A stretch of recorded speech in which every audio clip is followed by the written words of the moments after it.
Hello everyone, this is Dipanjali and I welcome you all on my YouTube channel Study Time India। बच्चों हम लोग class 9th का tissue chapter complete कर रहे हैं। Plant tissue से शुरुआत की थी। दो तरह के थे, meristematic tissue and permanent tissue. Meristematic पढ़कर आए हैं। परमानेंट टिश्यू को फर्दर डिवाइड किया है, एक सिंपल परमानेंट टिश्यू में और दूसरा complex permanent tissue. Simple permanent tissue में हमने पढ़ा था पैरेन्काइमा, कोलेनकाइमा, स्क्लेरेन्काइमा को।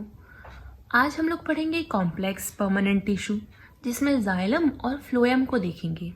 जाइलम जो कि वाटर को कंडक्ट करता है through out the plant and phloem जो कि फूड को कंडक्ट करता है थ्रू आउट द प्लांट। तो शुरू करते हैं हम लोग आज की क्लास। अब हमने प्रीवियसली फोटोसिंथेसिस की प्रोसेस को जाना है, यानी फोटोसिंथेसिस क्या होता है। फोटोसिंथेसिस जिसमें ऑटोट्रॉफ्स जो होते हैं, ऑटोट्रॉफ्स यानी अपना खाना खुद बनाने वाले, तो ऑटोट्रॉफ्स जो होते हैं लाइक प्लांट, वो कार्बन डाइऑक्साइड लेते हैं एनवायरनमेंट से, वाटर लेते हैं, ठीक है, साथ में सनलाइट की ज़रूरत पड़ती है और इसीलिए तो फोटोसिंथेसिस कह रहे हैं। फोटो मतलब क्या होता है, लाइट, तो ये सनलाइट की ज़रूरत पड़ेगी। और साथ ही साथ उनकी लीव्स में प्रेजेंट रहता है एक ग्रीन कलर का pigment which is called chlorophyll. पत्तियों का हरा रंग होता है किसकी वजह से, क्लोरोफिल की वजह से। ये क्लोरोफिल बड़ा इंपॉर्टेंट है क्योंकि ये सनलाइट को ट्रैप करने का काम करता है, ठीक है। तो होगा क्या कि पूरी प्रोसेस होगी और ग्लूकोज बन जाएगा। हमारे लिए भी इम्पॉर्टेंट है, प्लांट के लिए भी इम्पॉर्टेंट है। ऑक्सीजन गैस रिलीज होगी, हमारे लिए बहुत इम्पॉर्टेंट है। और एनर्जी, ठीक है। बैलेंस नहीं है equation, now it is balance, ठीक है। ये प्रोसेस देखो, ये जो रिएक्टेंट्स हैं इनमें वाटर भी है। ये वाटर कहाँ से जाएगा प्लांट के अंदर, तो ये रूट से जाता है। जैसे ये रूट्स हैं, ये वाटर और मिनरल इन दोनों को प्लांट की बॉडी में पहुंचाती है, यानी यहाँ से एंटर हुआ है प्लांट की बॉडी में, ठीक है। तो कौन करा रहा है इसको यहाँ तक पहुँचाने का काम, यानी रूट से लीव्स तक कंडक्ट कराना है ना, तो ये जाइलम का काम होता है जो वाटर को ट्रांसपोर्ट कराता है। अब जो फोटोसिंथेसिस में फूड बना है, ये जो प्रोडक्ट है, क्या है प्रोडक्ट, ग्लूकोज। ये भी तो प्लांट की पूरी बॉडी में जाना चाहिए, रूट्स तक भी जाना चाहिए और ऊपर भी जाना चाहिए अदर पार्ट में, ठीक है, बाग वाले हिस्से में भी जाना चाहिए, यहाँ पर स्टेम। तो ये कैसे पहुँची, तो इसका काम हो जाएगा फ्लोएम का, यही बताया। फ्लोएम फूड का ट्रांसपोर्ट करता है, तो फ्लोएम फूड का ट्रांसपोर्ट करता है। जाइलम वाटर यानी जल। देखो ये ट्रिक हो जाती है याद रखने के लिए कि जाइलम जो से शुरू हो रहा है और वो वाटर को, जल को ही ट्रांसपोर्ट करता है। ऐसे ही फ से फ्लोएम शुरू होता है, फ से फूड हो जाता है। तो ट्रिक हो जाती है याद करनी। कंफ्यूज हो जाता है ना कि कौन सी चीज़ किसको ट्रांसपोर्ट करती है, तो ऐसे आप याद कर सकते हो। शुरुआत करते हैं हम लोग। अच्छा, ये जो कॉम्प्लेक्स परमानेंट टिश्यूज़ होते हैं ना, ये कॉम्प्लेक्स क्यों कहे गए हैं, क्योंकि ये बहुत सारी सेल से मिलकर बने होते हैं। जैसे जाइलम ही देखो आप, यहाँ ट्रैकिड्स हैं, वेसल्स हैं, जाइलम पैरेन्काइमा है, जाइलम स्क्लेरेन्काइमा है, लेकिन काम इनका होता है एक ही। जैसे जाइलम कहेंगे तो वाटर को ट्रांसपोर्ट करना, फ्लोएम कहेंगे तो फूड को ट्रांसपोर्ट करना, यानी तरह तरह की सेल्स मिलकर एक ही फंक्शन परफॉर्म कर रही हैं, ठीक है। शुरुआत करें जाइलम से। जाइलम वर्ड जो है वो ग्रीक वर्ड है, ग्रीक वर्ड के जाइलोस से लिया गया है, जिसका मतलब होता है वुड, ठीक है, लकड़ी। तो जाइलम कहो वुड कहो एक ही बात है। कंडक्टिंग टिश्यूज हैं, 4 तरह की सेल्स ये जाइलम को मिलकर बनाती हैं। कौन कौन सी, ट्रैकिड्स हैं, वेसल्स या ट्रैकी भी बोलते हैं इनको, जाइलम पैरेन्काइमा और जाइलम स्क्लेरेन्काइमा। अच्छा, इसमें जो ये है जाइलम पैरेन्काइमा, यही सिर्फ लिविंग है, यही सिर्फ लिविंग है। बाकी सारी की सारी जो है, तीनों की तीनों, ये डेड होती हैं, ठीक है। यानी इनमें कोई भी हम ये नहीं बोल सकते कि ये लिविंग फंक्शंस को परफॉर्म कर रही हैं।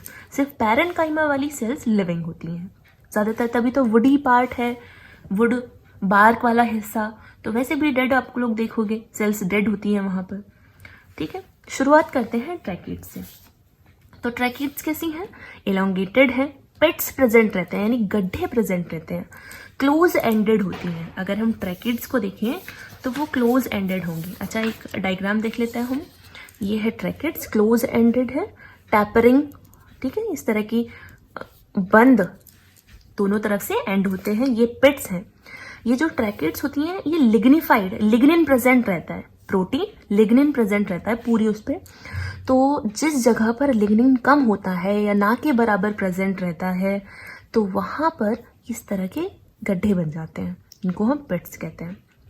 अब देखो ये है ना कि वाटर को ट्रांसफर कैसे करना है, भाई वाटर कहाँ से एंटर होगा, कहाँ से जाएगा, ये तो बंद है, क्लोज एंडेड है, तो इन्हीं पिट्स से रिलीज होता है, इनके अंदर जाता है, ठीक है। पिट्स से ही एक सेल से दूसरे सेल्स में ये ट्रांसफर होता है। दूसरी आ जाती है हमारी वेसल्स या ट्रैकीज बोलते हैं। ये इस तरह की सेल्स होती हैं, पोरस है।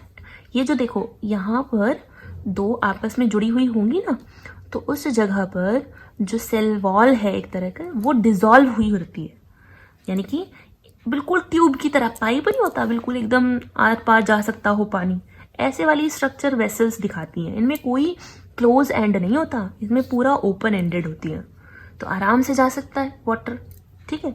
तो मैक्सिमम वाटर इन्हीं क्लोज एंडेड से नहीं बल्कि ये ओपन एंडेड से जाता है, ठीक है, खुले हुए से जाता है। तो लॉन्ग ट्यूब है और एंड टू एंड ज्वाइन होती हैं।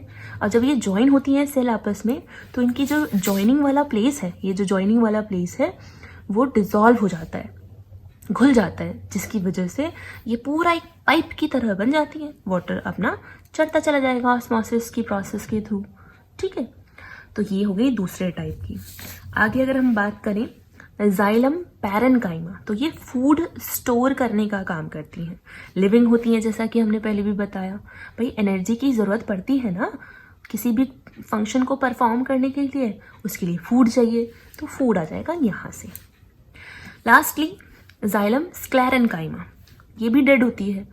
अब ये डेड है, इसका मेन फंक्शन जो होता है वो मैकेनिकल स्ट्रेंथ प्रोवाइड करना होता है प्लांट को, मैकेनिकल स्ट्रेंथ, मजबूती प्रदान करने का काम स्क्लेरेन्काइमा का होता है, ठीक है। डेड है ये, फाइब्रस होती हैं बिल्कुल, ठीक है। अच्छा, जाइलम पैरेन्काइमा इस तरह की होती है जो फूड स्टोर करने का काम होगी।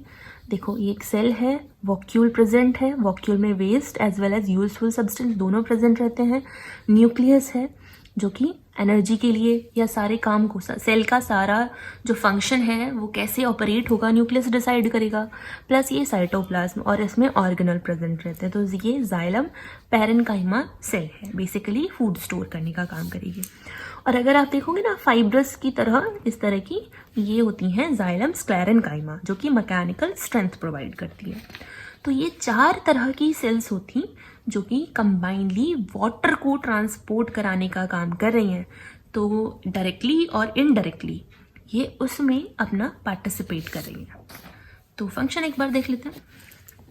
फर्स्ट है वाटर मिनरल को अपवर्ड रूट से different part of the shoots तक पहुंचाना और मैकेनिकल स्ट्रेंथ देना। तो आई होप आपको जाइलम वाला बिल्कुल समझ में आ गया होगा। 4 तरह की सेल समझ में आ गई होंगी, बेसिकली वाटर और मैकेनिकल स्ट्रेंथ, ये 2 वर्क हैं जाइलम के। आगे बढ़ते हैं हम लोग फ्लोएम के बारे में। फ्लोएम या हम लोग इसको बोल सकते हैं बास्ट या बास्ट सेल्स होते हैं, ठीक है। तो शुरुआत करते हैं फ्लोएम से। ये भी 4 तरह की सेल से मिलकर बना होता है। एक तो होती हैं सीव ट्यूब्स, ठीक है, companion cell, phloem parenchyma, phloem fibre या बास्ट फाइबर। अब एक बार अगर डायग्राम देखें तो इस तरह का हमारी चारों की चारों फ्लोएम सेल्स रहती हैं, जिसमें कि सीव ट्यूब्स हैं या सीव सेल भी बोल सकते हैं। देखो ये जो मिडिल वाली है ये सीव सेल है, एलोंगेटेड है, लंबाई में है। और जो सेल्स होती है ना आपस में जुड़ी हुई है, जैसे इससे आगे एक और सीव सेल होगी, तो दोनों सेल्स के बीच में इस तरह के होल्स प्रेजेंट रहते हैं, यानी परफोरेटेड होती हैं, वो पोर्स प्रेजेंट रहते हैं, ताकि फूड आसानी से एक जगह से दूसरी जगह मूव कर सकता हो साइटोप्लाज्म के थ्रू। साइटोप्लाज्म मिक्स हो सकता है सेल्स का। दूसरा अच्छा, सीव ट्यूब्स में न्यूक्लियस नहीं प्रेजेंट रहता। न्यूक्लियस जो कि मेन फंक्शन परफॉर्म करता है किसी भी सेल में, वो इसमें नहीं प्रेजेंट रहता। सीव ट्यूब विदाउट न्यूक्लियस होती हैं। कंपेनियन सेल, कंपेनियन मतलब होता है साथी, यानी इनके साथ में एक और सेल होती है इस तरह की, इसको कंपेनियन सेल बोलते हैं। इसमें न्यूक्लियस प्रेजेंट है, ये न्यूक्लियस इसमें प्रेजेंट है। तो इतने पास होती हैं और इतने मतलब न्यूक्लियस प्रेजेंट होने की वजह से ये कंपेनियन सेल सीव ट्यूब की हेल्प करती है इसके भी फंक्शंस को परफॉर्म कराने में। भाई इसके पास न्यूक्लियस नहीं है, न्यूक्लियस के तो अलग अलग फंक्शंस होते हैं, प्रोटीन सिंथेसिस में हम लोग बोल सकते हैं राइबोसोम को फॉर्म करने का काम। तो ये सारे काम ना ये कंपेनियन सेल कर देती है सीव ट्यूब के लिए, दोनों आपस में हेल्प करते हुए करती हैं।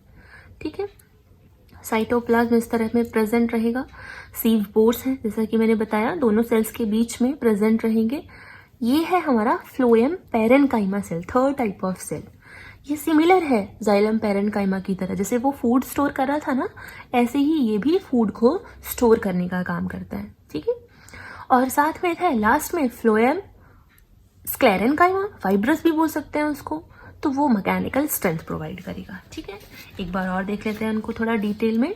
तो सीव ट्यूब न्यूक्लियस नहीं था लेकिन फिर भी लिविंग थी। अच्छा, लिविंग किसकी वजह से थी? उस कंपेनियन सेल की वजह से, कंपेनियन साथी सेल की वजह से। उसने उसको अपने आप को तो जिंदा रखा हुआ ही है, अपने तो सारे फंक्शन परफॉर्म होते ही हैं, साथ में सीव ट्यूब के भी सारे फंक्शंस को परफॉर्म करती है। एलोंगेटेड है, थिन है, और सीव प्लेट्स होती हैं। सीव प्लेट्स, ये जो प्लेट्स हैं आप देख रहे हो, ये सीव प्लेट्स जिनमें पोर्स होते हैं, ठीक है, परफोरेटेड, तो ये प्लेट्स होंगी।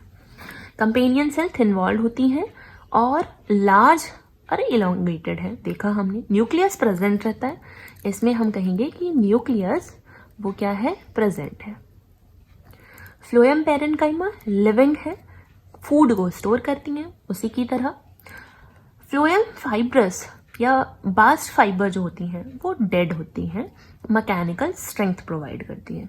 अच्छा, ये जितनी भी सेल है ना फ्लोएम में, ये सीव हो गई, कंपेनियन हो गई, ये फ्लोएम पैरेन्काइमा हो गए, ये तीनों की तीन ना अलाइव होती हैं, मतलब लिविंग है, जबकि सिर्फ एक ही वो डेड सेल है, फाइब्रस वाली डेड है।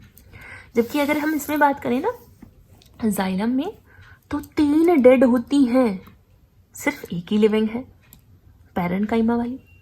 आई होप समझ में आया होगा। तो फ्लोएम फंक्शन देखें तो फूड को ट्रांसपोर्ट करने का काम करता है, तो मेन फंक्शन तो यही है इसका, फूड को ट्रांसपोर्ट करने का, तभी तो वेस्क्यूलर टिश्यूज हम लोग बोलते हैं इनको। तो आई होप इतना आपको समझ में आया होगा किस तरह से पूरे प्लांट में ये पूरा प्रोसेस परफॉर्म होता है, वो आप नेक्स्ट क्लास में पढ़ेंगे।